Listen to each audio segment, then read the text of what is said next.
खुद स्वामी रामदेव इस वक्त जुड़े हुए हैं। पीएल पुनिया साहब कांग्रेस के वरिष्ठ नेता, उनसे बातचीत करेंगे। लेकिन पार्टी के वरिष्ठ नेता दिग्विजय सिंह और तमाम कांग्रेसी खुलकर आरोप लगा रहे हैं स्वामी रामदेव पर। 12 साल के अंदर महाराज जी, आप पहले क्या थे और अब क्या हो गए, जरा उसका भी तो हिसाब हमको दे दें। बाबा रामदेव या तो राजनीति कर लें और या अध्यात्म से जुड़ें या योगा ही योगा करें।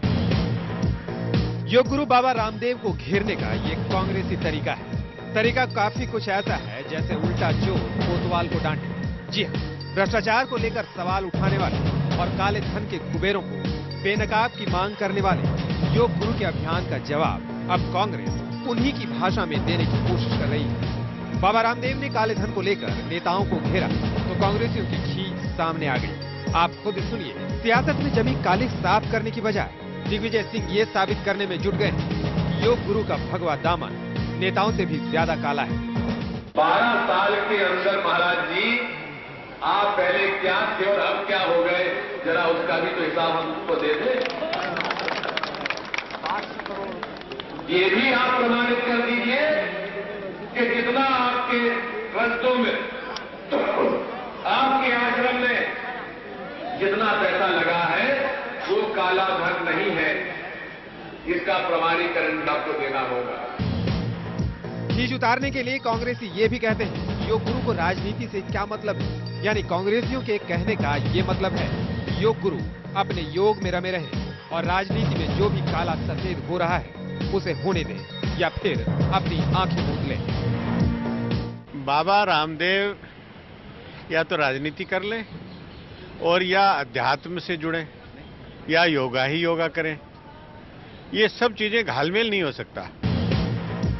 चलिए, नेताजी कह रहे हैं तो एक नजर बाबा की दौलत पर भी डाल लेते हैं। हरिद्वार में बने पतंजलि योग पीठ की वर्तमान कीमत 1000 करोड़ रुपए है।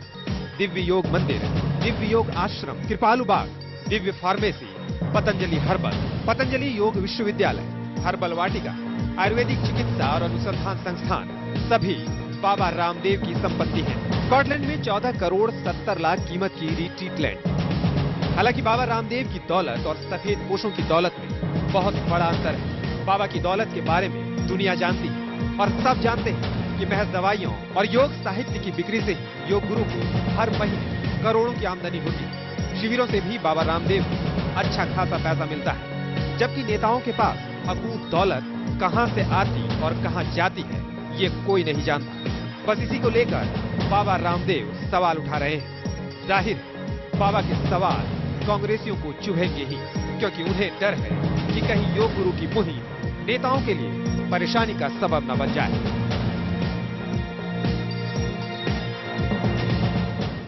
योग गुरु बाबा रामदेव सियासत की सीढ़ियां बड़ी तेजी से चढ़ना चाहते हैं, सो सियासी धुरंधरों से टक्कर तो होगी ही।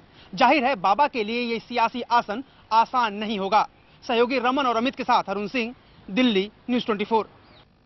रामदेव, स्वामी रामदेव बनाम कांग्रेस, ये पूरी की पूरी लड़ाई छिड़ रही है और इसीलिए सुनील बात करते हैं। स्वामी रामदेव हमारे साथ सीधे इस वक्त जुड़ गए हैं। स्वामी जी, बहुत बहुत शुक्रिया आपका हमसे बातचीत करने के लिए। 2 सवाल, कांग्रेस किस बात से डर गई है और स्वामी रामदेव के पास कितनी संपत्ति है? प्रथम तो मैं जना कहना चाहूंगा कि कांग्रेस के एक माननीय सांसद एक भारत के सन्यासी को ब्लड इंडियन और कुत्ता कह जाते हैं, उसके ऊपर कांग्रेस को प्रतिक्रिया न दे करके जो राष्ट्र के निर्माण के लिए एक सन्यासी लगा है उससे अपने राजनीतिक शक्ति का दुरुपयोग करके उसको दबाने और कुचलने की कोशिश करती है। ये कोशिश कभी भी कामयाब नहीं होगी। दिल्ली में बैठ करके सरकारें चला सकते हैं, लेकिन सरकारें बदलने और नई सरकारें बनाने की ताकत देश की जनता रखती है, वो मेरे साथ है। और जहां तक प्रश्न संपत्ति का है, बाबा रामदेव के नाम न 1 इंच जमीन न 1 रुपए। देश के लोगों ने मुझे दान दिया, वो ट्रस्ट के नाम है, और ट्रस्ट ने जो काम किया वो देश के लोगों के सामने और 100 करोड़ से ज्यादा लोगों तक हमने योग, आयुर्वेद और भारतीय जीवन मूल्यों को पहुंचाया और करोड़ों लोगों की जिंदगी में हमने परिवर्तन लाया है। आज करोड़ों लोगों की हार्ट की बीमारी, ब्लड प्रेशर की, शुगर की, कैंसर तक की बीमारियों को हमने ठीक किया है। और जो देश के लोगों ने हमको दान दिया वो कोई काला धन नहीं है, वो गद्दारी करके देश के साथ धोखा करके लूटा हुआ, भ्रष्टाचार किया हुआ करके जमा किया हुआ पैसा नहीं है, बल्कि वहां देश के लोगों की खून पसीने की कमाई है, और जो मुझसे प्यार करते हैं और योग, आयुर्वेद और भारतीय संस्कृति से प्यार करते हैं, उन लोगों के दिया गया दान है। प्रश्न मुझसे पूछने की जरूरत नहीं, और मेरे पास जो संपत्ति हो तो पूरे देश के लोगों के सामने है। बाबा रामदेव, कांग्रेस का कहना सीधा है। कांग्रेस का कहना यह है कि जो आपने आरोप लगाए कांग्रेस के ऊपर अब तक, वो शायद बगैर किसी बेसिस के हैं। अब कांग्रेस का कहना है कि आपके पास काला धन है और आप उसको नहीं बता रहे हैं। क्या आप कह सकते हैं कि जो आरोप कांग्रेस लगा रही है उसके बाद जो भी पैसा आपको जहां से भी मिलता है उसमें काला कुछ नहीं, सब कुछ सफेद है, ब्लैक एंड व्हाइट में है, और आप उसको साबित कर सकते हैं अगर मौका मिले तो? नहीं, मैं आज भी उसके प्रमाण देने के लिए तैयार हूं। मेरे पास में आज तक जिन लोगों ने पैसा दिया, आज जो दे रहे हैं और कल को देंगे, वो सारा का सारा खून पसीने की कमाई का, लोगों की मेहनत का, ईमानदारी का पैसा, उसमें कोई काला धन नहीं है। जो लोग, आम लोग मुझे दान देते हैं, उनकी भी हम 100% रसीद काटते हैं, जो 11 रुपए से लेकर के 1100 रुपए तक, 11,000 तक, और जो लाख या 5 लाख, 11 लाख भी मुझे कोई दान करता है तो उसकी भी रसीद कटती है, चेक में, ड्राफ्ट में पैसा लिया जाता है। इसमें अनअकाउंटेड मनी का, ब्लैक मनी का प्रश्न ही नहीं आता है। तो मुझे लगता है अब जवाब बाबा रामदेव को नहीं, कांग्रेस को देना पड़ेगा। आखिर आजादी के लगभग इन 64 वर्षों में से करीब 55 वर्ष से ज्यादा कांग्रेस का राज रहा, और 400 लाख करोड़ रुपए से ज्यादा की काले धन की अर्थव्यवस्था खड़ी हो जाती है, और उस काले धन को वापस दिलाने के लिए कांग्रेस कोई ठोस कार्रवाई नहीं करती है। 2006 से यूनाइटेड नेशंस की कन्वेंशन अगेंस्ट करप्शन संधि पड़ी हुई है, उसको जो है अपने कैबिनेट में प्रस्ताव पारित करके और यूएन को नहीं भेजते, जिससे कि 140 देशों से भारत का धन वापस आ सके और करेंसी रिकॉल करके बड़े नोट खत्म करके देश के काले धन की अर्थव्यवस्था को समाप्त कर सकती है। माननीय प्रधानमंत्री जी से समय तो उस काम को क्यों नहीं करती है कांग्रेस? जी, और इसीलिए पीएल पुनिया साहब हमारे साथ कांग्रेस के नेता हैं, जिन्होंने आज आप पर इल्जाम लगाए थे। पुनिया साहब, मेरा सीधा सवाल आपसे, पैमाने अलग नहीं हो सकते हैं, खुलकर आप बाबा रामदेव पर आरोप लगा रहे हैं, लेकिन काले धन पर आप ही की पार्टी नाम बताने तक से कतराती है। सीधे आपके साथ सामने स्वामी रामदेव हैं, बोलिए।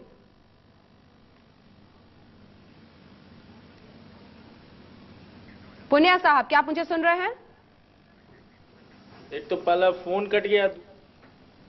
एक बार फिर से आपके पास आएंगे, आपसे बातचीत करने की कोशिश करेंगे। और इसीलिए स्वामी जी, अगला सवाल यह है कि काले धन को लेकर ये जो मुहिम आपने छेड़ी थी, इसीलिए कांग्रेस बौखला गई, क्या समझ में आता है? देखिए, मैंने कभी भी कांग्रेस का नाम नहीं लिया। मैंने हमेशा अपना अभियान भ्रष्टाचार, कालाधन और भ्रष्ट व्यवस्था के खिलाफ जारी रखा था। 15 वर्षों तक कभी भी मैंने कांग्रेस का नाम नहीं लिया था, लेकिन सामने से कांग्रेस जो है अब एक राजनीतिक आतंकवाद जैसा फैला करके और अपनी सरकार के सरकारी तंत्र का दुरुपयोग करके यदि मुझे दबाने की कोशिश करेगी तो यह कोशिश तो कामयाब नहीं होगी। हम इस काले धन के और भ्रष्टाचार के खिलाफ की अपनी मुहिम को जारी रखेंगे, और तब तक हमारी मुहिम जारी रहेगी जब तक भ्रष्टाचार नहीं मिट जाता और लूटा हुआ देश का धन वापस नहीं आ जाता और भ्रष्टाचार के खिलाफ कठोर कानून नहीं बन जाता। बाबा रामदेव, एक सीडी की बात कही थी आपने कि मेरे पास वो सीडी है जो बताती है कि किसके पास कितना काला धन है। आपने नाम नहीं लिया हो, लेकिन सीडी की बात जरूर की थी। अब जबकि सीधे तौर पे कांग्रेस कह रही है कि काला धन हमारे पास नहीं बल्कि बाबा रामदेव के पास है, तो क्यों नहीं आप वो सीडी को उजागर करते हैं? क्यों नहीं आप बताते कि सीडी में क्या है, कौन लोग हैं जिनके बारे में आप बात कर रहे थे? ऐसा देखिए, वक्त आने पर बता देंगे तुझे वो आसमां, हम अभी से क्या बताएं क्या हमारे दिल में है। मैं जल्दबाजी में नहीं हूं, हमने बहुत गंभीरता के साथ ये काम शुरू किया है और हमारा टारगेट, मैंने कहा, ना कोई व्यक्ति है और ना कोई पार्टी है। हमारे सामने जो टारगेट है वो एक भ्रष्ट व्यवस्था है और उसके खिलाफ हम लड़ रहे हैं और आगे भी लड़ेंगे। हमें कोई लेकिन दिग्विजय सिंह का कहना बहुत साफ है। दिग्विजय सिंह का कहना है कि बाबा रामदेव नॉन पॉलिटिकल आदमी है, लेकिन वो पॉलिटिकल प्लेटफॉर्म अडॉप्ट करने की कोशिश कर रहे हैं। वो एलिगेशन जो लगा रहे हैं पॉलिटिकल है, राजनीतिक है अपने में, और ऐसे नॉन पॉलिटिकल आदमी के लिए इस तरह की बातें करना शायद सही नहीं होगा। बेहतर होगा कि बाबा रामदेव पॉलिटिकल प्लेटफॉर्म पे आके बात करें तो शायद उनका जवाब दिया जा सके। देखिए, इस देश के लोगों के चरित्र का निर्माण करना, उनको आरोग्य देना, वह मेरा धर्म है और कर्तव्य है। हम योग भी सिखाएंगे और देश भी बचाएंगे। यह मेरा वैयक्तिक, यह मेरा सामाजिक, आध्यात्मिक, संवैधानिक कर्तव्य है। इससे कोई व्यक्ति मुझे कभी भी नहीं रोक सकता। इस देश के संविधान ने इस देश को बचाने के लिए मुझे जिम्मेदारियां दी, मेरे कर्तव्य मुझे बताए, और मेरे लिए मेरे संन्यास धर्म से भी बड़ा राष्ट्र धर्म है। मेरे लिए राष्ट्र धर्म और राष्ट्रहित सर्वोपरि है। इसके लिए, देश के लिए आज तक जिया हूं और आगे भी अपनी जान हथेली पर रख करके, हो सकता है ऐसा भी कुछ कर सकते हैं कि जो है मेरे अस्तित्व को मिटाने के लिए भी कोई षड्यंत्र रच सकते हैं कुछ लोग जो इस मुहिम को नापसंद करते हैं, लेकिन मैं अपना अभियान जारी रखूंगा बिना किसी खौफ के। स्वामी जी, आपके अस्तित्व को मिटाने की कोशिश किस ओर इशारा है, कुछ बताएंगे? आपने पहले भी स्टिंग ऑपरेशन का जिक्र किया है, कौन कौन से लोग हैं? और अब जबकि राजनीति में आए हैं, इस कीचड़ से तो लगता है निपटना ही पड़ेगा स्वामी जी को, बाबा रामदेव। देखिए अंजना, मैं एक बात कहना चाहूंगा बहुत धैर्य के साथ कि मुझे पता था कि जिस राजनीति के कीचड़ को मैं साफ करने की बात कर रहा हूं, वहां पर बहुत आरोप लगेंगे, बहुत निंदाएं भी होंगी। मैं निंदाओं से विचलित होने वाला होता और बाधाओं से घबराने वाला होता, विरोधों से विचलित होने वाला होता तो ये काम शुरू ही ना करता। इसलिए जब मैंने बहुत सोच समझ करके निर्णय लिया है कि मुझे किसी भी कीमत पर अपने देश को बचाना है, तो कोई लाख निंदा स्तुति करे, लेकिन मैं सच्चाई से, ईमानदारी से और देश को बचाने के इस काम से कभी पीछे नहीं हटूंगा। और मेरे साथ देश के 100 करोड़ से ज्यादा लोग जब साथ में खड़े हुए तो एक आधा व्यक्ति बोलता रहे, उससे किस बात डरने की जरूरत क्या। और कांग्रेस में भी सब कांग्रेसी मेरे विरोधी नहीं है। जो गांधीवादी कांग्रेसी हैं, जो देश से, स्वदेशी से प्यार करते हैं, वो मेरे साथ में है। जो इस हिंदुस्तान में स्वदेशी तंत्र, स्वदेशी व्यवस्था लाना चाहते हैं, स्वदेशी के काम को आगे बढ़ाना चाहते हैं, गृह उद्योग, लघु उद्योग को। लेकिन जो विदेशी परस्त लोग हैं, विदेशी तंत्र के पोषक हैं, जो इस देश में शराब की नदियां बहाना चाहते हैं, गोहत्या कराना चाहते हैं, माने दो तरह के कांग्रेसी हैं। जो विदेशी परस्त, विदेशों को जो अपना आदर्श मानते हैं, वो तो मेरे विरोधी रहेंगे। मैं उनको अपना समर्थक कैसे बना सकता हूं? जी, और बाबा जी हमारे साथ पीएल पुनिया साहब जुड़ गए हैं। पुनिया साहब, मेरा सवाल आपसे ये था कि पैमाना अलग नहीं हो सकता है। बाबा रामदेव के बारे में आप लोग खुलकर अब आ गए हैं मैदान में, लेकिन काले धन पर नाम तक बताने देश को तैयार नहीं है। ये कैसे समझे देश? देखिए, बाबा रामदेव जी बहुत सम्मानित बाबा हैं, इनका सब आदर करते हैं। ये योगा कैंप लगाते हैं, योगा सिखाते हैं। मैं भी इनके कैंप में अटेंड किया हूं। लेकिन ये किस रास्ते पे बाबा चले हैं, ये इनको समझना चाहिए। जो लोग आते हैं इनके योगा कैंप में, वो जरूरी नहीं कि उनके विचारधारा, जो राजनीतिक विचारधारा से सहमत हों। उसमें अलग अलग विचारधारा के लोग रहते हैं और ये इस तरह की राजनीतिक भाषा इस्तेमाल करेंगे, राजनीति की तरफ बढ़ेंगे, तो फिर उनको सुनना भी पड़ेगा। जब जो बाबा रामदेव सुन रहे हैं, क्यों नहीं इसका सीधा जवाब आप खुद देते? क्योंकि पीएल पुनिया साहब का सीधा कहना है कि जो राजनीति कर रहे हो शायद शीशे के घरों में मेरे पास रहने वाले, शीशे के घरों में रहने वाले लोग दूसरे के ऊपर पत्थर नहीं फेंका करते हैं। अब बाबा मेरा अगर अरुणाचल प्रदेश में जाकर सोनिया, इंदिरा गांधी को आरोप लगाएंगे, राजीव गांधी पर आरोप लगाएंगे और ये कहेंगे कि उनको भारत रत्न क्यों दिया गया, तो कोई भी व्यक्ति आपको कहेगा कि आप गलत कह रहे हैं। तो इसलिए मेहरबानी करके अगर राजनीति करनी है, अगर राजनीति करनी है तो फिर ये चोला आप ना पहनिए और फिर सीधे सीधे आमने सामने आ जाइए। ये कोई बात नहीं है। बात तो है, जब राजनीतिक बात तो यह है कि राजनीति कर रहे हैं और राजनीतिक जवाब आपको अगर मिलता है, अरे कोई तो दूसरे को आप कहने लगते हैं, यदि आप बोलने का मौका देंगे तब हम बोलेंगे। उसके लिए काम कर रहे हैं। पुनिया साहब बोलने का मौका दें। बाबा रामदेव जवाब दे रहे हैं आपके सवाल। अरे अब तक देखिए, अब तक तो आप ही बोल रहे थे। देखिए, एक बात मैं कहना चाहता हूं, क्योंकि तो बोलने देंगे नहीं, इसलिए मैं अपनी बात ये कह रहा हूं। जो लोग मेरे पास में आते हैं वो योग भक्त भी हैं, वो राष्ट्र भक्त भी हैं, वो इस मां भारती के पुत्र हैं। देश में, हिंदुस्तान में रहने वाला हर व्यक्ति आज इस भ्रष्टाचार को मिटाने के लिए, देश का लूटा हुआ देश का धन देश को वापस दिलाने के लिए प्रतिबद्ध है।